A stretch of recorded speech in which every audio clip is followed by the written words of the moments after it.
I'm Sheriff Ernell Lucas, E-A-R-N-E-L-L, L-U-C-A-S. I want to give a statement on the actions and activities of Milwaukee County Sheriff's deputies, along with several surrounding area law enforcement agencies overnight. At approximately 2:08 a.m., a Milwaukee County Sheriff's deputy attempted to make a traffic stop of a vehicle for a registration violation in the area of West Adler and South 68th Street. The deputy who initiated the initial stop requested assistance. As deputies were arriving, the driver and passenger of the vehicle fled on foot. The driver was taken into custody after a brief foot pursuit near the on-ramp of I-94 and 68th Street. Sheriff's deputies and officers from the West Dallas Police Department assisted in a search for the second subject. And shortly after 3 a.m., a deputy observed a male subject climb out of a garbage bin in the area of West Adler and 64th Street. A perimeter was reestablished and a subject was encountered in the 6300 block of West Dixon. The subject was approached by one of our deputies, at which time the subject produced a firearm and fired at our deputy, striking him several times in both his arms and his torso. The deputy was conveyed to an area hospital where he's being treated for his injuries.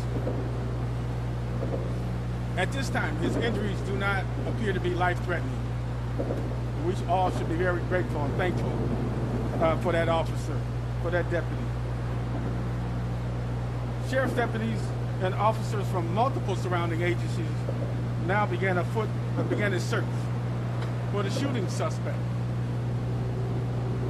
And at the same time, a shelter-in-place order was issued. During the search, sheriff deputies and officers encountered a male subject crouching down behind a vehicle in the area of South 60th and Main Streets and issued commands for the subject to cooperate. Subsequently, the deputies and officers heard a single shot and found the subject lying on the ground from a self-inflicted gunshot wound.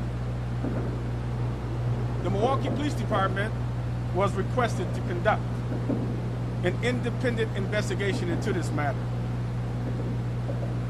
Investigators at this time have not established whether the subject found dead from the self-inflicted gunshot wound is connected to the shooting of the deputy. At this time, the shelter-in-place order still remains in effect.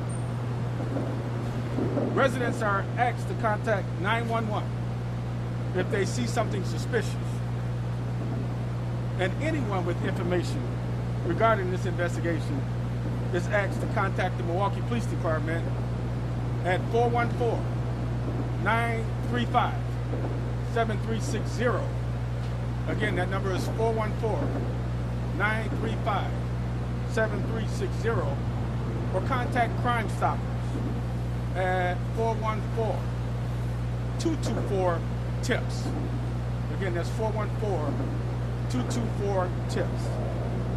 I want to thank all the area law enforcement agencies that responded to the call of help from one of our sheriff's deputies. The law enforcement support and collaboration is some of the best I've ever seen in my years in law enforcement. And we're grateful for those partners from all the surrounding agencies. Too many for me to mention, but all of them know who they are and what role that they played. I want to say thank you to all those agencies.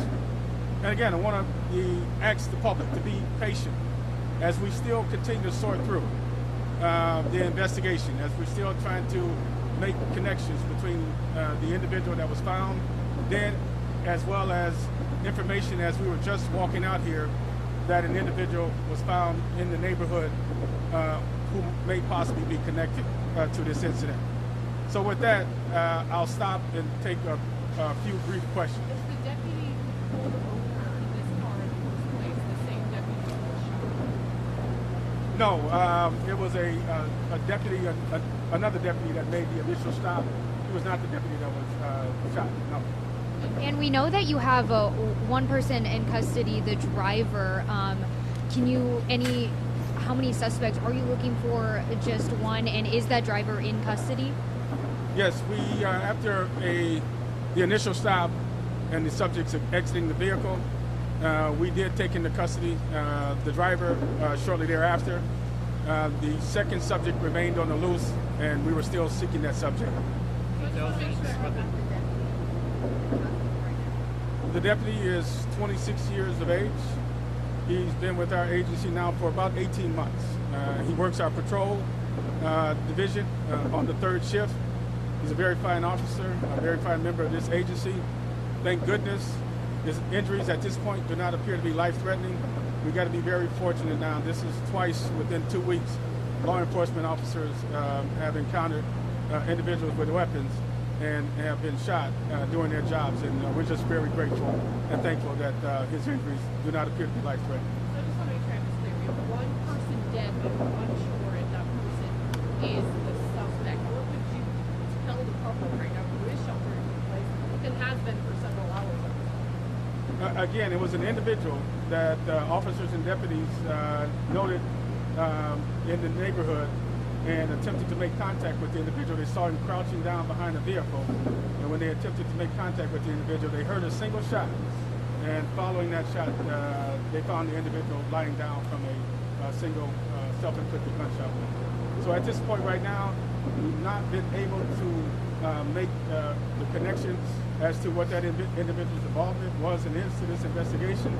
The Milwaukee Police Department and its investigators are working through that.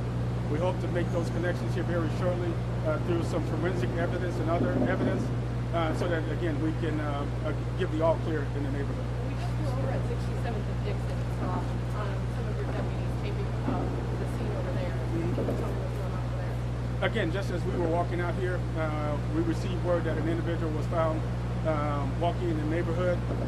After a brief pursuit, he was taken into custody by law enforcement, sheriff's deputies, and police officers, and we're still trying to determine what that individual's connection to this investigation may be as well.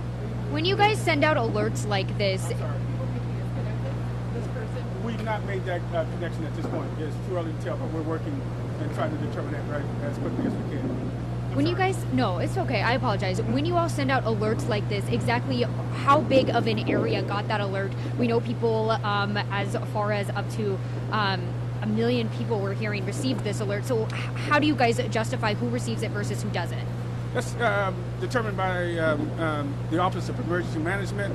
The lieutenant that was in command on the street felt it important that we issue an alert to the immediate area. How far and wide the area of coverage goes, I can't answer that for you at this point right now, but we're just very grateful that that lieutenant made the decision to do what was in the best interest of the residents of this immediate neighborhood. Did law enforcement ever discharge about that? It hasn't been determined at this point, but every indication I have right now that no, that's no officers discharge their weapons. You mentioned that the officer who was shot was conscious and breathing and was treated for his injuries. Have you been able to connect with them and figure out if they can tell you anything about the suspect and try to confirm if the person that did have the self-defense gunshot wound, if that is the person who did it? We are working to determine the identities of the two individuals, the one that is deceased as well as the individual that was just taken into custody a short time ago. I've personally not made no contact. I'm leaving here to go out to the hospital to talk with the officer and his family. I think investigators have been able to have contact with him. What information they've been able to get from him at this point, I don't have that at this time. We know the person doesn't have a coat on, or at least didn't at the time that he fired the weapon. Do you know if any of those people that either the person was dead or the person was in the custody I don't know at this time. I'm still trying to determine that. Yeah. Thank you, Sheriff. Thank you all very much. Thank you. Thank you so much. Thank you.